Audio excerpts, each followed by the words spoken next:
This past weekend, I had the opportunity to get out for a bit of a ride. A fellow vintage motorcycle enthusiast from the South Sound chapter had passed away last fall, and his family was trying to rehome his various motorcycles and projects.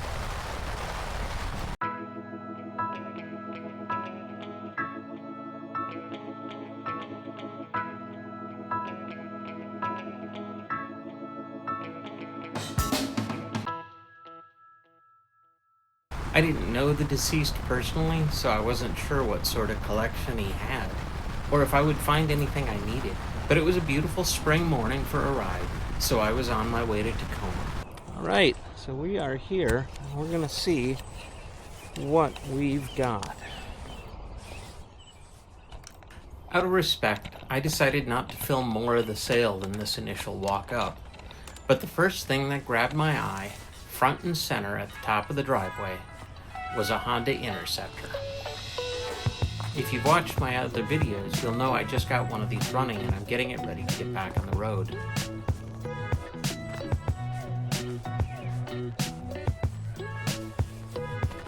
I didn't leave empty-handed, but before I can unpack and show you my finds, I have to run an errand on the Kitsap Peninsula. And as mentioned, it was a beautiful day for a ride, so I took the scenic route.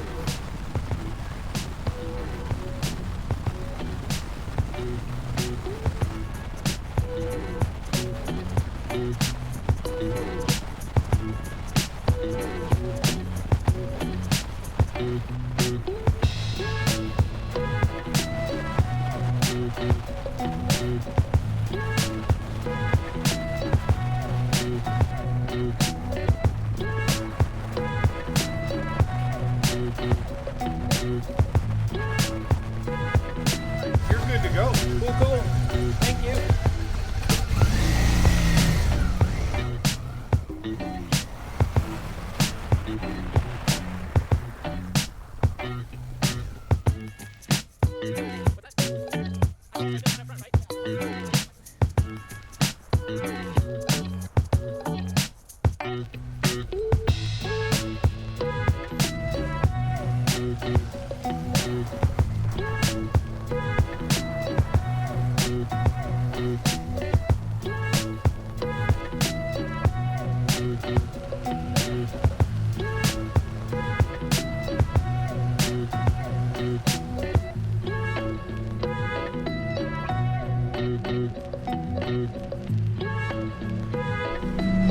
All in all, I'm going to call that a successful day. I found some bits that I need and some that hopefully will work. But yeah, if you've never been to Seattle, never ridden a ferry with a motorcycle, it's one of my favorite things about living out here. It's pretty cool. Get to ride on first off. We're just about to disembark. You can see Seattle in the distance, maybe. Looks like there's a sailing class over to our right over there. And yeah, lined up a couple other bikes right on the front of the boat. All passengers must disembark the vessel upon arrival. Thank you for sailing aboard the Washington State Ferries. We look forward to seeing you again soon.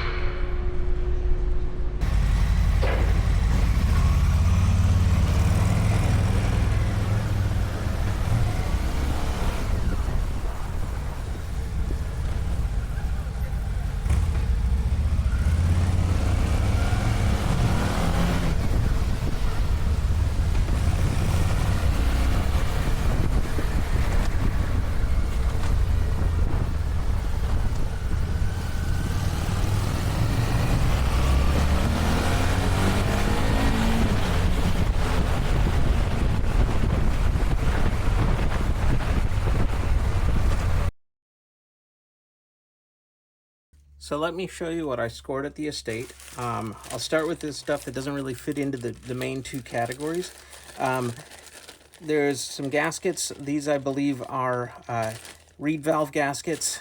These look like they're cylinder base gaskets. They're a smaller bore, I think, than my RD200, so I'm guessing these are for a 125. Not quite sure. And then there's a couple of exhaust gaskets and this other one that I have seen before, but I'm not sure off the top of my head what it's for. So those were in there. may or may not be useful. It's just a battery overflow tube. That's nothing.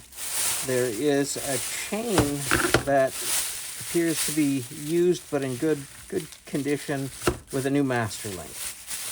So that actually might come in handy on my other RD200. So that's the stuff that kind of defies the categories. Now I'll show you the box of used stuff. So in the box of used stuff, I'm going to have to identify some of this stuff. There is an airbox that looks like it's in pretty good shape.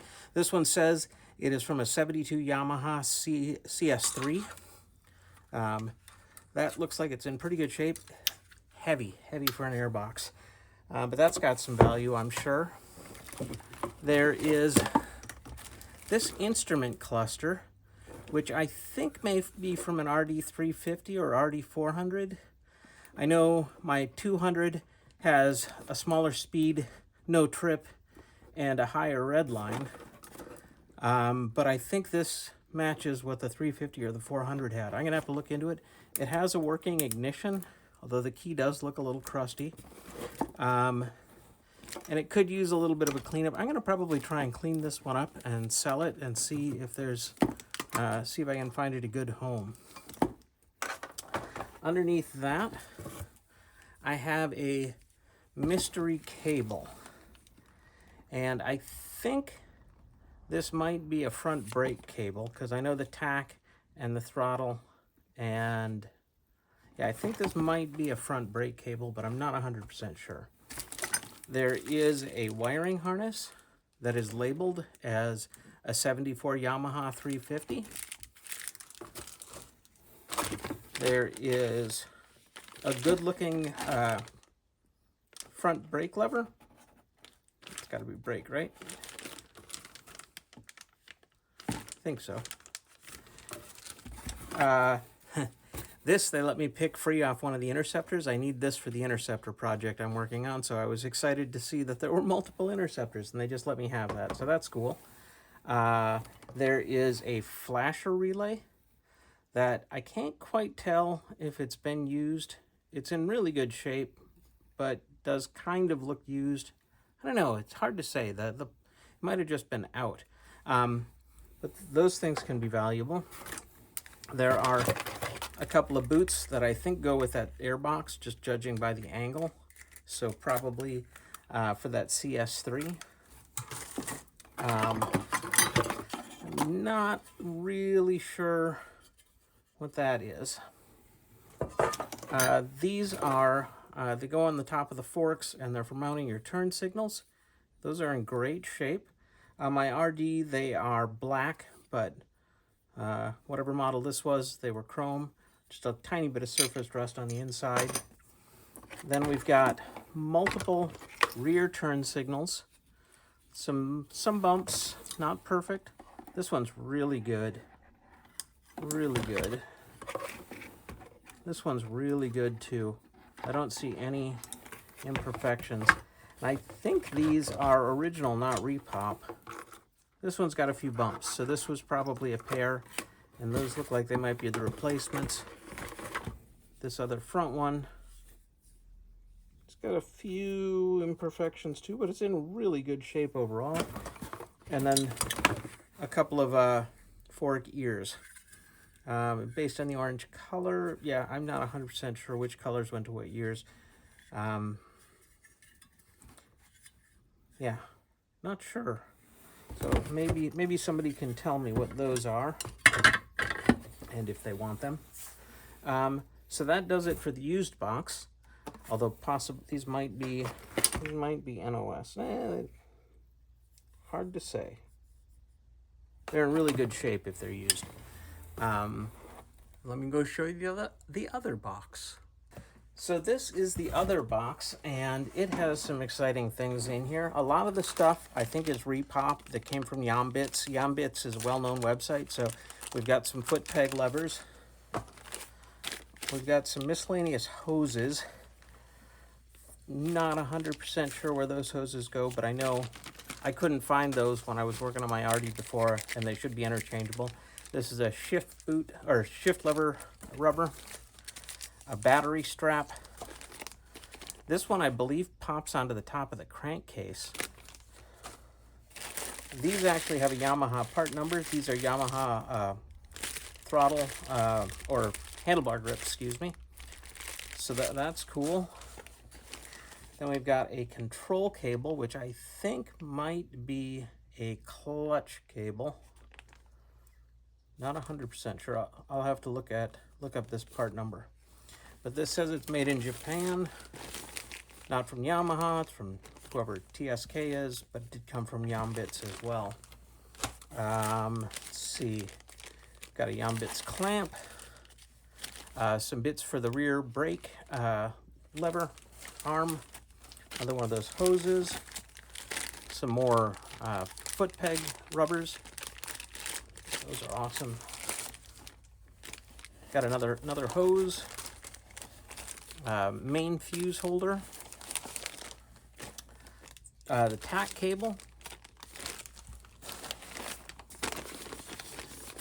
This was really cool too. This is a throttle cable, and it's got the 3-way splitter. So this end goes up to the handlebar. 2 of these go down to the carbs, and 1 goes down to the oil pump. So I have to see if this is a match for the 200 as well, but that's a nice thing to have. There are a couple of fork gators in this one. There is another brake lever. This one matches the stock one because it's got this bump. The other one that I was looking at isn't quite the same. It's a little bit different. Then there is a brake light switch. And then there are 2 replacement boots, presumably for that air box and the hardened boots that were in there. And then there are a pair of NOS front blinkers. I assume these are NOS because they still have the part number in the bag. And I mean, look how shiny and new that is. And the part number doesn't match the part number in my book for the RD200, but I'm pretty sure it's the same. And then there's a new old stock headlight ring as well.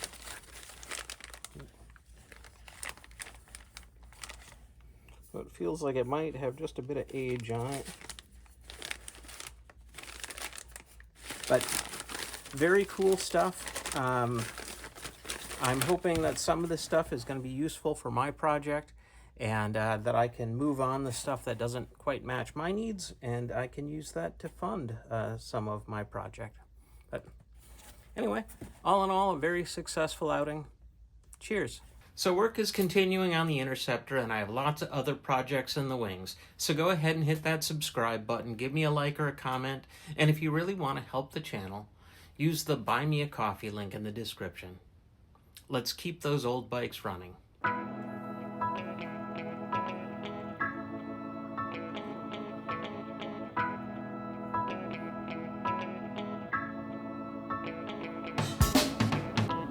As always, thanks for watching.